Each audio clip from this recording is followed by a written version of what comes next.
briefly lang ha, siguro pwede kayong, nandito ba, kalat-kalat ba? Kasi syempre nung una, di ba we first had October 15, 5 influencers were featured, tapos 5 ulit noong October 16. So, gusto lang natin ipakita din doon sa mga ibang nandito kung sino-sino yung mga kasali and briefly kung ano yung mga niluto nyo. So, tawagin ko muna contestant influencer number 1, si Charisse Espinosa. Ayan, si Charisse. Ipapakita natin yung yung video ni Charisse. Tingnan natin. Ayan. Diyan na lang, ako na lang pupunta dyan para okay lang. Ako na lang pupunta tayo. Ayan. Si Charisse, ang kanyang San Miguel Foods na ginamit ay Pure Foods Beef Tapa. Kamusta experience mo using the beef tapa? And meron ka bang may secret ka ba? Di ba pwede kayong magdala? Yes. Kaya sa ba? My secret ingredients is myself. Ikaw ba? Beef tapa shivers. Very challenging siya for me. Kasi, kaya self-build din ako. Kasi I'm a mom of 2 kids. And kung ano yung i-rely sa bahay namin, yung ref namin, usually yung so, kung ano yung nakisa ko yung ingredients nung time ng cook-off, yun yung i-rely. Okay, oo. So, talagang parang in-experiment mo lang. Yeah, and we know that shepherd pie requires baking and everything. So, ginamit ko yung bake na per day. Thank you, Charisse. And good luck. Okay, yung number 2 naman natin. Para may idea din kayo kung ano talaga yung prepare nila. Ayan. Si Alan Dale Palisok. He had Thai curry oriental. Asa si Alan Dale? Ayun, Alan Dale. Tayo ka para makita nila ang guwapo ng mukha. Okay.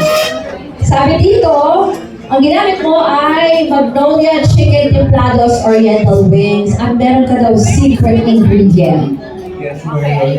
Okay. Oo. Ang ginamit ko rin first flavor ng gravy.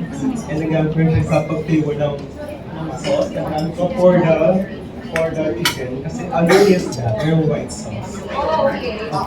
Parang inspired Thai curry sauce. How was the experience for you? It was challenging. Kasi nakawal nilaro ko ng beans. And at first, parang ko, so ginawa ko siya for exercise na parang siya gusto ka init on a Friday night. So, fried wings with Thai curry sauce and fries and onions. Friday night yan yung parang nagre-relax ka na lang or out with your friends. Okay, thank you and good luck, Alan Dale.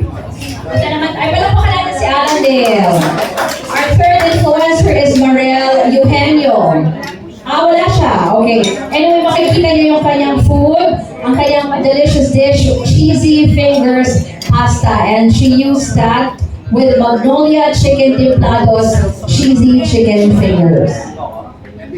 We move on to influencer number 4, Hannah Lea Hidalgo. Ayan, ito pala si Hannah. Magkakatabi pala sila. Okay, ikaw rin pala ay cheesy fingers. Ang iyong recipe with Magnolia Chicken Templados chicken fingers. Ano yung unang reaction nung nakita mo? Yan yung kailangan mong gamitin. Since yung team ng cook natin is Madalicious, is madali but delicious. As a mom na laging nag-hassle talaga sa loob ng bahay. So I incorporate siya sa madaling lutuin na pasta. This is butter-based lang siya, and then merong bell pepper and then mushroom for colorful para may veggies pa rin for the kids. Parang pwede pang baon and then pwede na rin siya kainin sa bahay. At healthy siya. Kami pa natutunan sa inyo. Thank you, Hannah Lea. Good luck. Next, we have Rowan Tadina. At ang kanyang delicious dish ay chicken lime oriental wings. And of course, San Miguel Foods mystery product ay Magnolia Chicken Templados oriental wings. Ito siya? Ayun, okay. Ay, kasama si baby. Okay. Hindi, puntahan kita.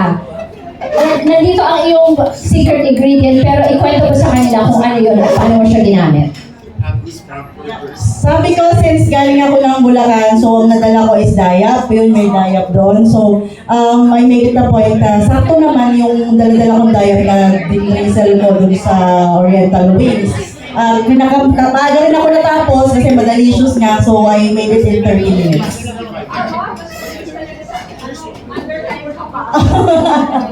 Dayap pa ito yung ginagamit, minsan pwede rin sa juice, mga ganyan. Sa kakanin. Okay.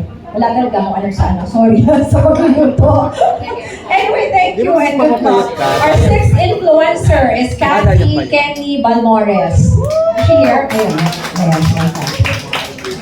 ang kanya madalicious dish ay scrambled adobo flakes with mushrooms and potato. Wow! Ang sarap naman ng pakinggan yan.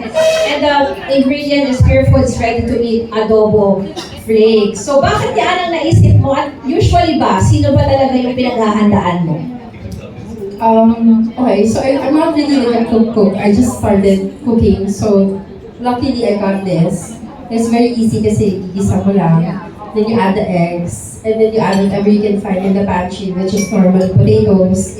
And then we always have a kind of mushrooms, because we like mushrooms. It is. I have a 19-year-old, and I have a 4-year-old. So one is very conscious about his body, the other does not care.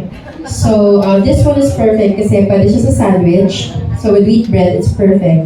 And then for my patay gutom na toddler, perfect siya with rice. So this is something that I actually cook for them. And normally, masarap naman yung kinalalabasan kasi they eat it. Okay, thank you. Sakto yan ang napunta sa iyo. Okay, thank you very much. And we move on to our influencer number 7, Karina Ramos. Yes. Si Karina, ang madalicious recipe niya ay ginataang manok inasal. Parang ngayon lang ako nakarinig ng ginatad tapos inasal. Okay, ang kanyang mystery ingredient using magnolia chicken, templados, inasal. Pero alam ko, meron kang saktong toasted gata. Yun yung secret ingredient mo, no? Ang ginawa ko nga, ako yung mismo nagkayod eh. Para alam mo yun, pero naisip ko, ay dapat pinakayod ko na. Oo nga. Pero I'm very personal. Yeah, so naisip ko parang sa kalahati niya, sana pinakayod ko na lang. Pero yun nga, sinunod ko kasi yung mismong gata bago ko siya piniga. So yun yung nagbigay ng smoky flavor dun sa gata. Kasi ang original recipe ng stepdad ko yan eh. So, nitikman ko lang yung pinasabi ko na ko. Kaya talagang tinulad ko yung ituro mo sa akin yan. Ako na lang parang matitikman ko na hindi na kailangan umuwi ng bicol. So yun yung aking hidden. Pero, naiintriga lang ako, paano kung hindi yung manok yung napunta sa'yo? Magagamit mo pa rin ba siya? Actually, sobrang thankful ako na saktong-sakto para talaga sa akin yung manok. Kasi talaga paano nga, adobo flakes sa gata. Pwede naman, diba? Pero sobrang thankful ako kasi inisal din yung flavor, so medyo smoky din. So, thankful talaga ako. Yun yung napunta sa akin. Thank you. Influencer number 8 is Larissa Garcia. Yun, okay. Diyan tayo kasi tapos na tayo, kaya dyan na lang. Okay. Si Larissa ay tapawid ang palaya. At ano ang iyong, meron ko bang mystery ingredient? At tapawid na po kasi parang very common, pero kamusta yung challenge to come up with something different? Ang secret ingredient na din na talaga, yung ampalaya. Kasi kahit ano kasi yung makukuha ko, i-mix, ikikisa ko lang siya talaga. Kasi yung mga anak ko, lumaki talaga sila, they eat ampalaya. So the problem would be kung mapait. So far naman, with the sweetness of beef tapa, yun. So, maganda yung kinalabasan. I was gonna ask you that kasi ako nung nalato kumakain ng ampalaya dahil na yung Mapait. So, paano mo minix mo lang talaga siya with the... Yeah, actually, flavored na nung tapa. Tapos nung medyo may time pa, tapos may sobra pa, tapos may cheese. Supposedly gagawa ko ng tortilla. Yung walang tortilla wrap. So I use the cheese, kaso sobrang Indian na yun. Hindi siya bumuo. Pero tingnan natin mamaya, wait lang sa'yo. Tingnan natin kung ano ang magiging resulta nito ang ating cook-off. Influencer number 9 is Sistine Tripole. Tama ba, Tripole? Ang ganda naman ang name, parang Sistine Chapel. Okay, Sistine. Harap ka sa kanila. Ang madalicious recipe ni Sistine 16 ay mechado pasta. At ang ingredient ay, of course, Pure Foods Ready to Eat Beef Mechado. So, paano mo nagamit yung product at paano mo naisip yung iyong ginawang pasta? Okay. Mahilig kasi yung... Sa video lang po. Mahilig kasi yung ano sa pasta. Kaya, nung pagkakita ko sa mystery box, yung nakalagay kasi yung prawns saka yung corned beef mechado. Kaya yun yung pinili ko. Tapos, sabi kasi Madalicious yun. Yun yung mas pinakamadaling gawin yung pasta lang. Tapos, inalo lang yung sauce saka yung corned beef. Kahit hindi na kailangan yung pinakakawin. So, yung pasta nandun na siya? Oo. Okay. Oo. Kaya yun na lang yung naisip mong gawin. Yes. Alright. Okay. Thank you, Sis Ian. And ang ating last but not the least influencer, si Meldy. Meldy Natividad. Hello po.